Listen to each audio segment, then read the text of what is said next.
Hey guys, what's up? Daniel here. Today I wanted to make a quick little video talking about the Nike Epic React and how disappointed I am with them. Now, I'm disappointed mainly because maybe I hyped myself up a bit too much for how good these were going to be. And frankly, that's not honestly my fault either, because Nike hyped them up quite a bit. They were saying this thing like they gave runners these shoes for 500 miles, or that they had already ran 500 miles with them, and then asked the runners to say how many miles were probably run with them or were probably ran with them. And people were saying like 20 miles, 50 miles, 100 miles, stuff like that. But I'm pretty sure that these shoes with 500 miles would be dead and no longer working.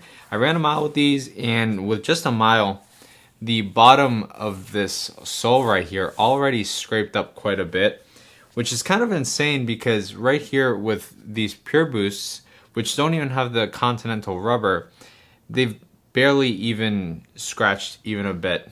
Like the bottom of both of these is almost the same wear, and I've had these right here for nearly a year now, or 6 months. So yeah, that's not the biggest problem really. I mean, I could care less about the rubber at the bottom really fading if they were really comfortable to run with, and they really are not more comfortable to run with, at least for me. I really love how soft the Boost is on Adidas, and this was a little bit harder but more springy, so it does make you bounce a little bit more, so they are right about that. And I didn't like that feeling while running. I didn't like bouncing and basically having harder steps every time. I felt like my feet felt that bounce every time more than with the Adidas, like the joints and everything, and it just didn't feel as comfortable to me. Now these retail for $150, and the materials they use are very underwhelming. Basically what they feel like here, me just touching the mesh and everything up here. I had bought some fake Yeezys a while back for a prank, and that's what it feels like. These feel, and everything about it, even the weight and everything, feels like some fake Yeezys that I've tried. And I'm not trying to like just hate on Nike because, you know, they've made some beautiful shoes before and some great quality shoes. It's just that these are very underwhelming, and maybe it was this color. Maybe if I had gotten the different color, it would have been better. But I'm very disappointed by how it turned out. Also, as far as sizing goes, it's a little bit tight. It's a bit true to size, so definitely go half up a size, whatever you are in another shoes. For example, right here in the Adidas, I'm a 12. This is a 12, but I would have to go to 12 and a half because it's a little bit tight on my foot. And I'll show you guys here. I'm going to put it on. One of the other things that I didn't like was that it doesn't have a very long heel tab here, which doesn't help put it on very easily when you're running and you want to take it off quickly.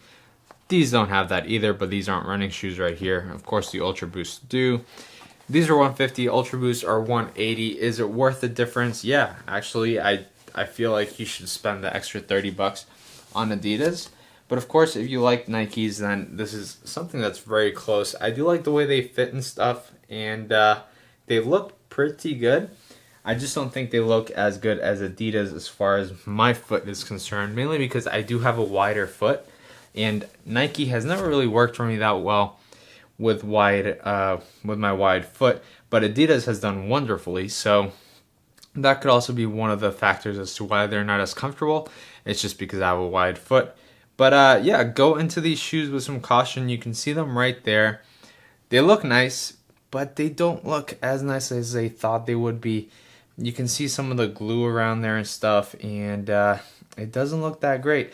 As far as the actual cushion at the bottom, I do like the way that it looks compared to the Boost. The Boost looks a little bit unfinished when you compare both of them. It doesn't look as good, but aside from that, everything about the Adidas shoes, the mesh they use, or the knit, the laces, everything that they use on their shoes just feels a heck of a lot better quality and definitely more bang for your buck. So yeah.